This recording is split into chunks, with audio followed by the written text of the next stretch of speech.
राजेश शर्मा जी, बहुत स्वागत है आपका न्यूज़ वन इंडिया के इस मेगा कॉन्क्लेव में। और क्योंकि अब हमारा जो ये पूरा मंच है और कार्यक्रम है वो समापन की ओर बढ़ रहा है, तो राजेश जी, मेरा पहला सवाल आपसे यही है कि आप किसानों की भी आवाज़ बनकर उभरे हैं। ऐसे में वर्तमान समय में जो सरकार है वो किसानों के लिए किस तरह का काम कर रही है, और आपको क्या लगता है कि जिस तरह के काम वर्तमान समय में किसानों के लिए किए जा रहे हैं, क्या आप उससे संतुष्ट हैं? अगर नहीं तो सरकार को क्या करना चाहिए? सबसे पहले तो मैं न्यूज़ वन इंडिया को बधाई देना चाहता हूं कि आगरा में इतना अच्छा प्रोग्राम किया और हमको बुलाया। आपके पूरे परिवार को, पूरे चैनल को बहुत बहुत बधाई।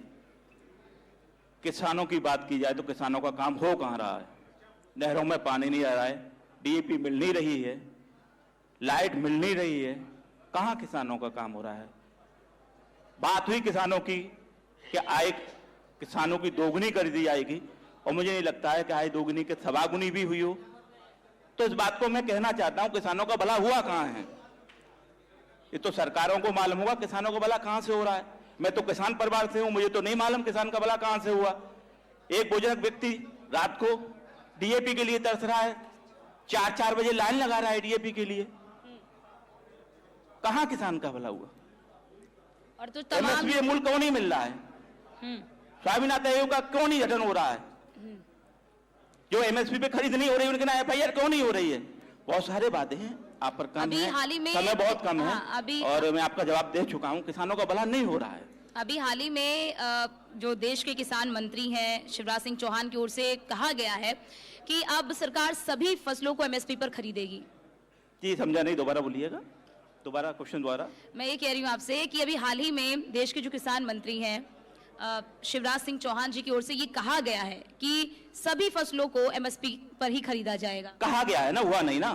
जब होगा तो कहेंगे हो गया, अभी तो कहा गया है। देश के किसान मंत्री की बात पर भरोसा नहीं? भरोसा तो बहुत सारी बातों पर था। अभी महाकुंभ की बात हो रही थी, एक नमामि गंगे की भी बात हुई थी, गंगा जी तो स्वच्छ नहीं हुई अभी तक। तो जिस तरह से महाकुंभ का आयोजन कर रही है प्रदेश की सरकार, भव्य दिव्य बनाने की योजना है, और बहुत सारी इस बार का जो महाकुंभ है वो बहुत ही अलग रहने वाला है। क्या लगता है आपको कि सरकार के लिए एक बड़ी उपलब्धि भी होगी ये? देखिए, महाकुंभ आदिकाल से लगता हुआ है, सनातन काल से लगता हुआ है, इस बार भी लग रहा है और आगे भी लगता रहेगा।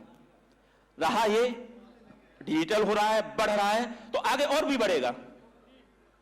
आपसे एक और सवाल लेना चाहूंगी मैं, क्योंकि देखिए आपके बारे में जानकारी यही जो हमने देखा भी है कि विधानसभा के समय में आपको टिकट दिया गया और 2 दिन में ही आपका टिकट काट दिया गया, क्या वजह रही? इसके लिए बताना चाहूंगा, आपने क्वेश्चन किया है, मेरी पार्टी का क्वेश्चन है।